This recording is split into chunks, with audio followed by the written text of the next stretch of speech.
bit of a hike. You might want to take this for the road. Tastes foul, but it'll help.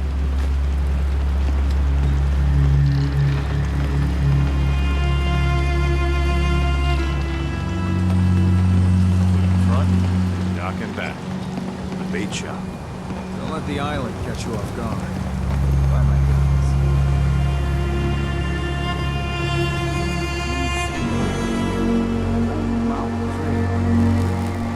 Okay?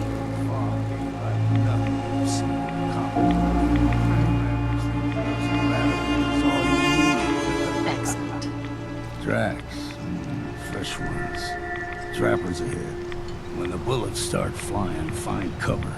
Keep your head down if you want to live. Thanks for the advice.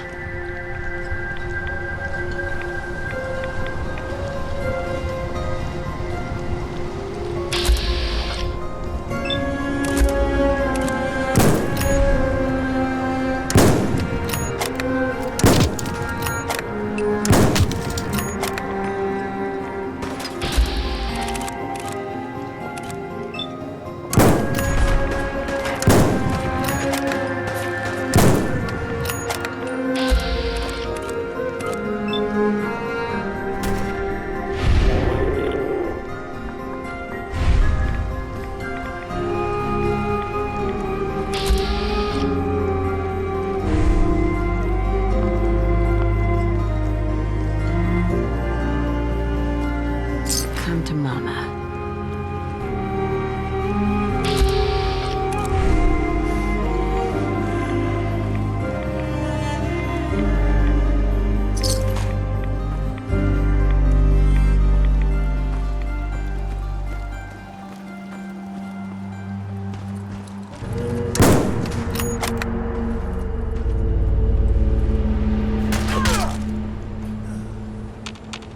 Nice.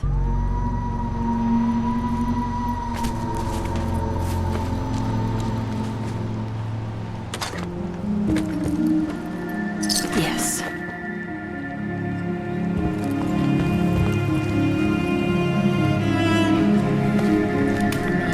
Bad scrap. Figured I'd have to take care of a lot of it. Might just make a proper Far Harbor woman. Huh. See the fog. It's a long term. Brain. Trappers were mean to begin with.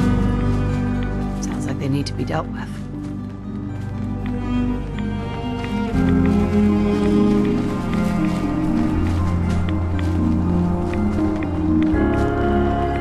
Here's the mountain trail. You stick to this and we'll make it to the cave. Cave trails crisscross. So don't be surprised. Local wildlife.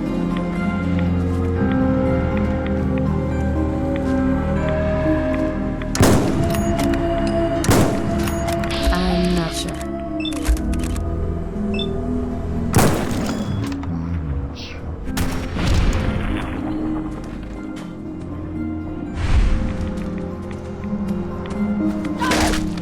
Good riddance.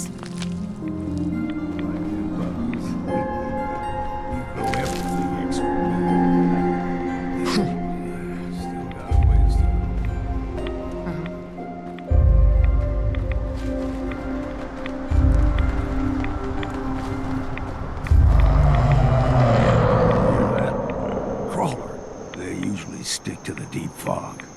Lest we steer clear. You'll never know.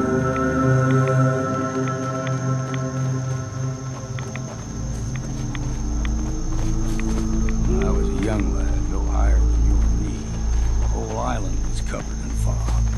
The fog eventually rolled back. People resettled, but they got comfortable. Started taking things for granted. Folk got short memories. All this has happened before.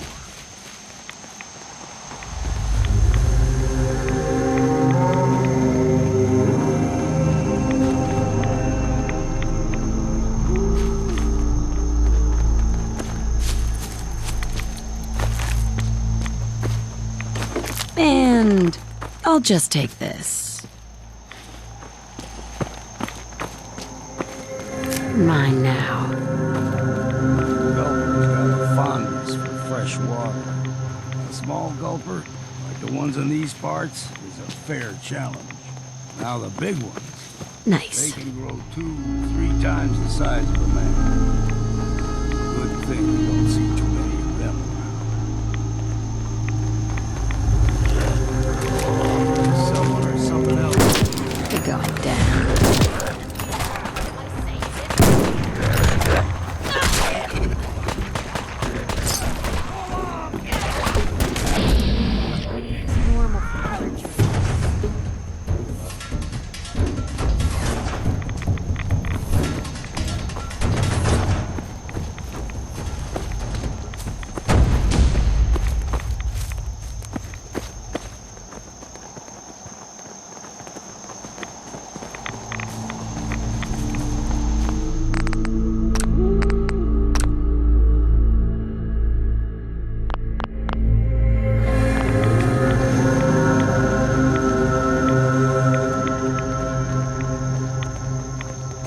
Hold there.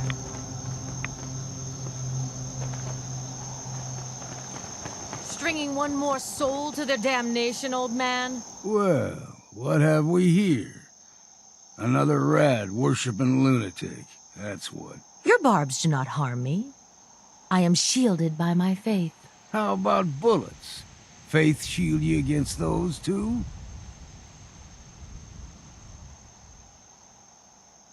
Go ahead and shoot her then. She ain't worth wasting ammo on. Too bad I left my hunting knife at home. Do not sully this one with your blasphemy, old man. You. I suggest you go no further. Acadia is a nest of snakes. Beasts that subvert the will of Adam. What's Acadia done to make you distrust them? They supply Far Harbor with the means to turn back Adam's holy fog. You do well to avoid such creatures, and instead seek the only true master of this land.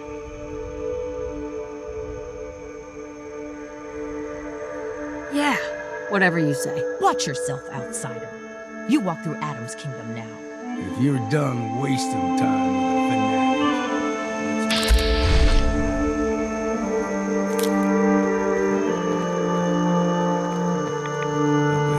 the air's clean. No fog. Acadia's not too far now.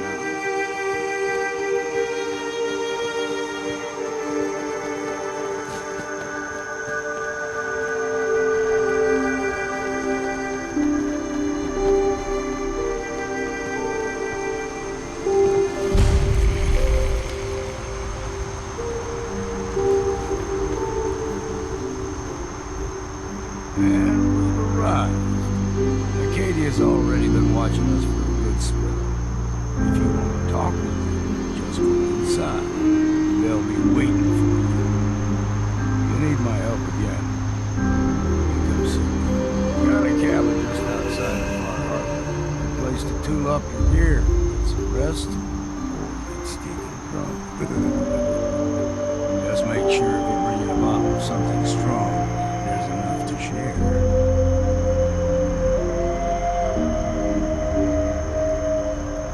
Leaving already?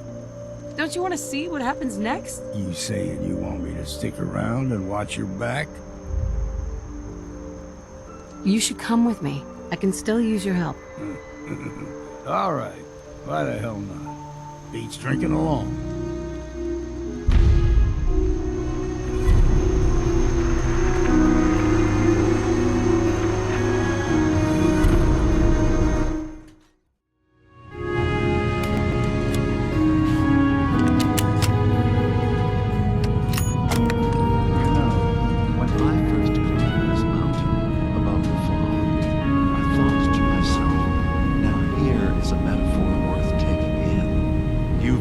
Place of clarity, understanding, peace.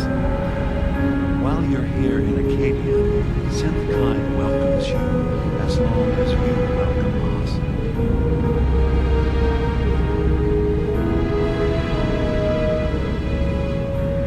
What are you? I told you. I'm the old synth on the mountain.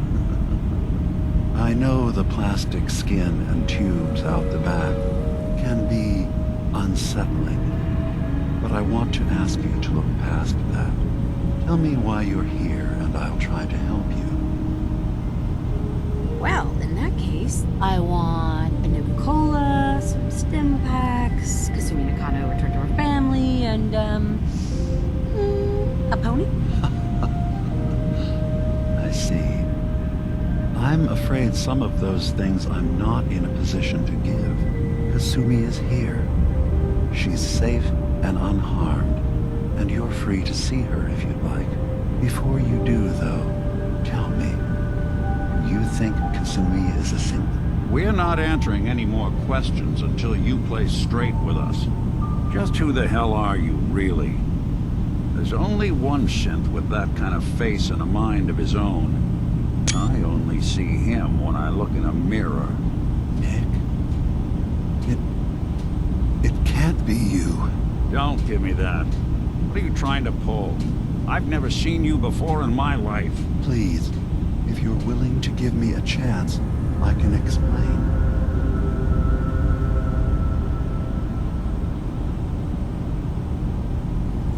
I know this joke. Two androids walk into a bar. I'm afraid the punchline isn't going to be very funny. We were prototypes, Nick.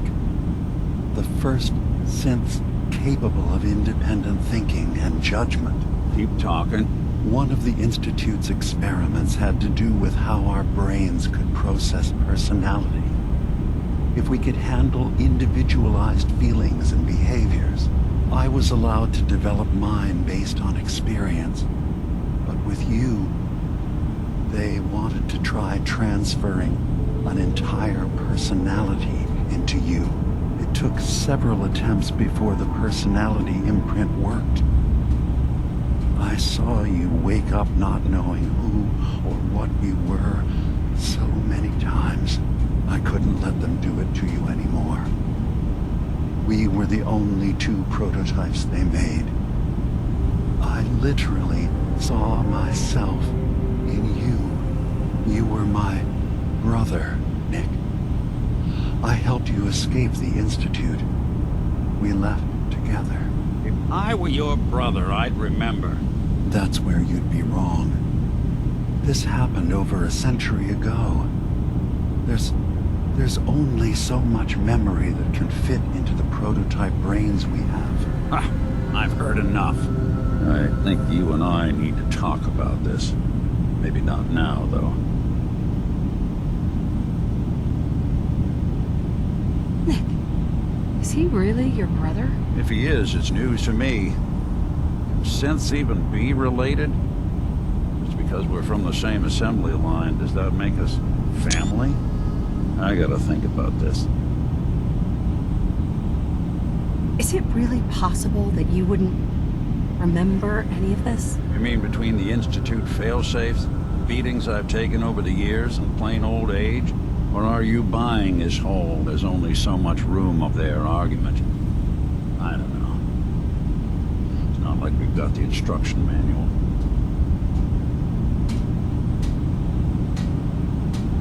We'll talk later. This is a lot to take in. Nick, I don't need you to believe me. I'm just glad to see you again. Whenever you're ready, I'll be here. Now, about young Kasumi. It's important that you understand exactly why she's here. I asked you before if you think she's really a synth. If you could indulge me with an answer. She's human, and she has a family waiting for her. But imagine what it means if you're wrong. If Kasumi is a synth, then she doesn't have a family. She never had one. Think about how she must feel. None of us take this transition lightly. She's facing the possibility of her entire life being a lie. That someone stripped her very identity from her and made her into something she isn't. I want you to understand that before you see her. She has a chance here to live as a synth. not hiding, not pretending to be something else. One more question, if you'll indulge me. You're here for Kasumi, but I suspect there could be another reason you came to us. Tell me, are you synth?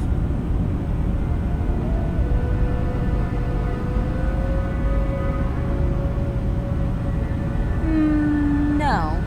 But if I squint real hard in the mirror, sometimes I look like someone else. I'm afraid when I try that trick, nothing really changes. I know it might seem impossible that you could be a synth, but tell me, what's the first thing you can remember?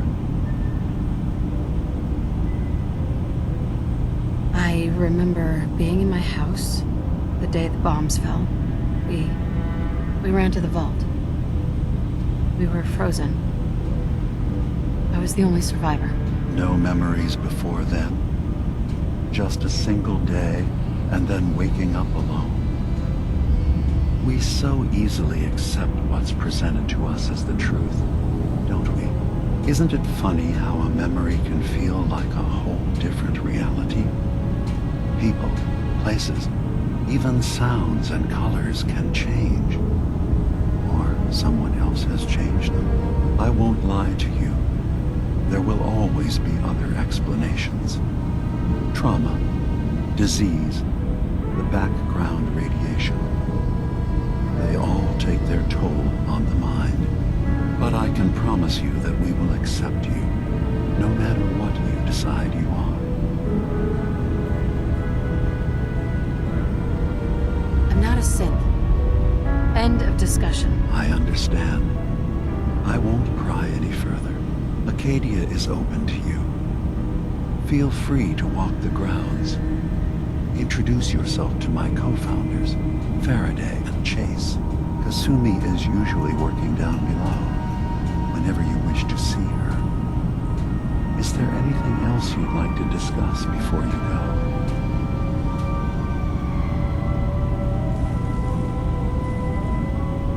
I'm part of a group that helps synths. A railroad. Really? I don't understand why a group dedicated to helping synths would convince them through fear that their only option is to hide. Yes, they volunteer for the memory wipe. Yes, not knowing you're a synth makes it harder for the Institute to find you. But the cost, I know how frightening it is. The risk of capture. But sacrificing what you are, avoiding the true struggle to be accepted as our own form of life? Are you saying you don't want the railroad's help? It's not about that. It's about how you've let fear blind your cause.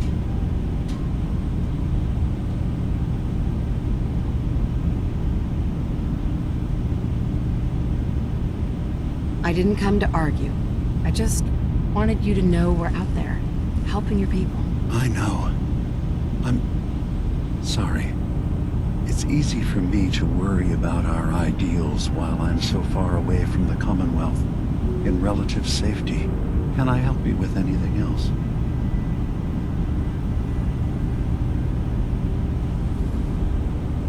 So, everyone here in Acadia is a synth? Yes. Either they were escapees we managed to find before the Institute could, or they were victims of a mind wipe, and we revealed the truth to them.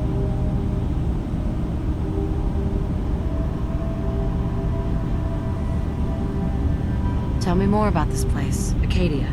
All I want is to bring as many synths here as I can, and give them a chance to know what they really are. To embrace it. Beyond that, we just want to live in peace. I don't have any grand plans for expansion. Just existing as we are now is enough. Was there anything else? I should get going. Of course. Perhaps not. Hey, got a sec? I'm fine. You worry too much. You all right, Nick? I wouldn't normally bother you with this sort of thing, but, well, I know I can trust you at this point. For as long as I can remember, I've been getting these flashes, memories of places I've never been, things I've never seen, memories of Nicks. They're not bad, they're just this inescapable reminder that I'm not the person I think I am, that I'm not a person at all. I'm just a machine, pretending to be human. What kind of memories? Everything. Old cases, old loves. I found myself running background on cases only to realize everyone involved's been dead for 200 years. Don't get me wrong, I know I'm in Nick's debt. These memories, they've kept me alive. Nick was a hell of a cop. A guy with good instincts and a good heart. I always counted myself lucky they didn't load me up with some ex-con, or whatever type might volunteer to let folks tinker with their gray matter. But it's thanks to Nick that I pass for human. Why I get to live cushy in Diamond City, and every other synth is shot on sight. I know I got it good, but my entire life I owe to Nick. Everything that makes me who I am, my judgment, my speech, hell, even my name. They're his, and I can't do a damn thing about it, because without them, I'm nothing. A shell. All I want is a life where I have something I can call my own.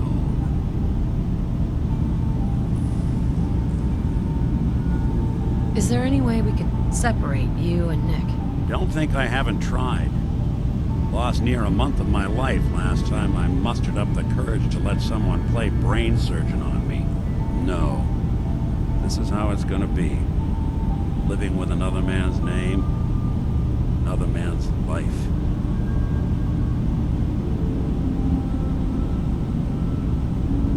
You've already built a life for yourself, Nick. You've got the agency, a home, friends. Yeah, I mean, you're not wrong. You know, I'm just gonna need some time to think on this. I appreciate you hearing me out. You're a real good friend. Thanks.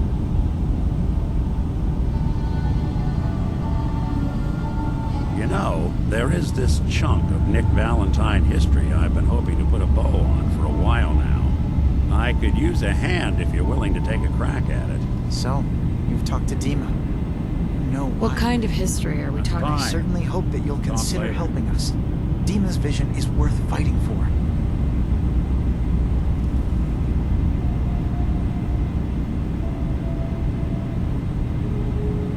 You're right. It is a good cause.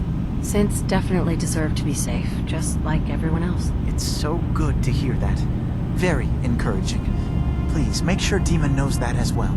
He's put so much of himself into this. All his time and energy devoted to helping others. He never stops to think of himself. Sometimes I worry about... well, if I wasn't here to make sure his equipment is all functional. And that's not even mentioning maintaining the fog condensers. So many things to keep track of. You do all this work yourself? Mostly, yes. I get help from the others when I can. But no one else really understands Dima the way I do. Can you tell me about the fog condensers? Oh, those? Dima and I designed them when it became clear the fog was only getting worse. They're effective, but have such a limited range. Dima insisted we provide them to the people of Far Harbor, and I'm so glad we did. Without the condensers, I'm not sure they'd have anywhere left.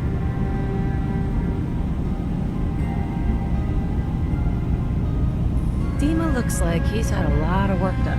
Well, that's certainly an understatement. Between the two of us, we've made so many modifications. He was just a prototype, never built for all this. It took a lot to overcome the limitations of the original design and expand his memory. It really is remarkable, isn't it? He's overcome so much. He's become so much more than he once was. And all he thinks of is others. If there's anything I can do to help out, just let me know. Well, if you're determined to help, there is something you could do.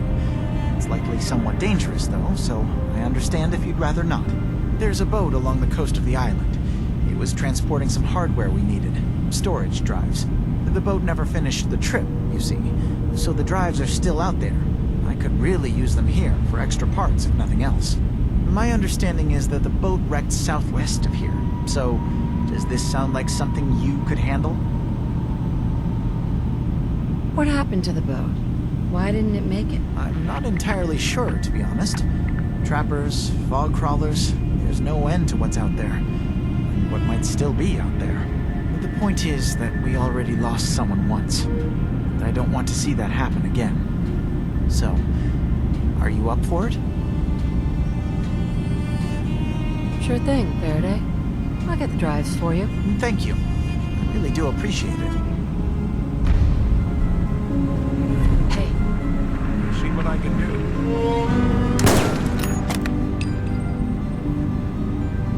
Nick. Any chance you rethought helping me close out some Nick Valentine history? What kind of history are we talking here? This one's straight out of the archives. Once upon a time, in the land of Boston, there lived a king of organized crime, Eddie Winter. He was a bad man, did a lot of bad things, hurt a lot of innocent people. But he knew the end was coming, so he sealed himself inside a personal shelter, located underneath the sub shop he used as a headquarters.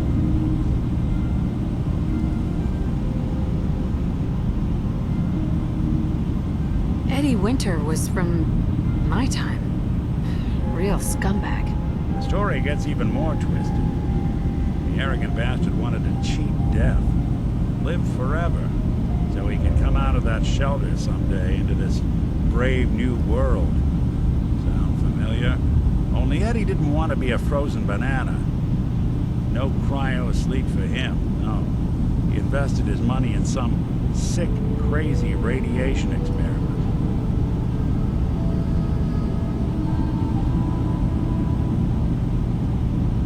Watch who you're calling frozen banana, pal. Get over yourself. It ain't always about you. Now, listen to the important part. Eddie Winter went and turned himself into a ghoul 200 years before it was fashionable.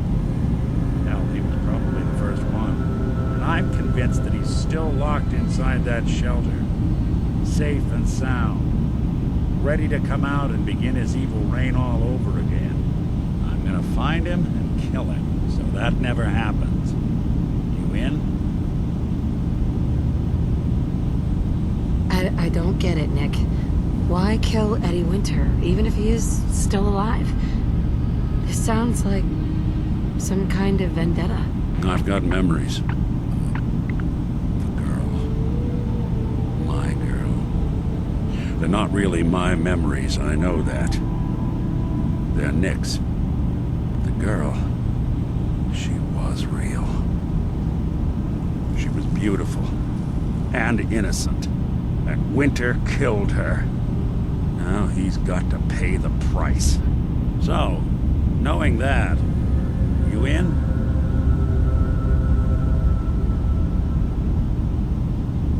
All right, Nick. Let's get the bad guy. Good. Now, I know where Winter's vault is. The door is sealed with a complex numerical code. Lucky for us, Winter's arrogance knew no bounds. Back in the day, he recorded 10 holotapes, incriminating different criminal associates. On each one, he hit a single number. We find all of those holotapes, we get all the numbers. We get all the numbers, we get the code. And then we get Winter. I've been putting together a file on this one for a while now. There's a pair of holotapes in here worth listening to, including one of Winter's. I managed to snatch from the Cambridge Police evidence lockup before getting swarmed by Fearals. My gut tells me the Boston Police evidence terminals are the key to cracking this one. It's probably worth paying a visit to any of the departments you might have stumbled across.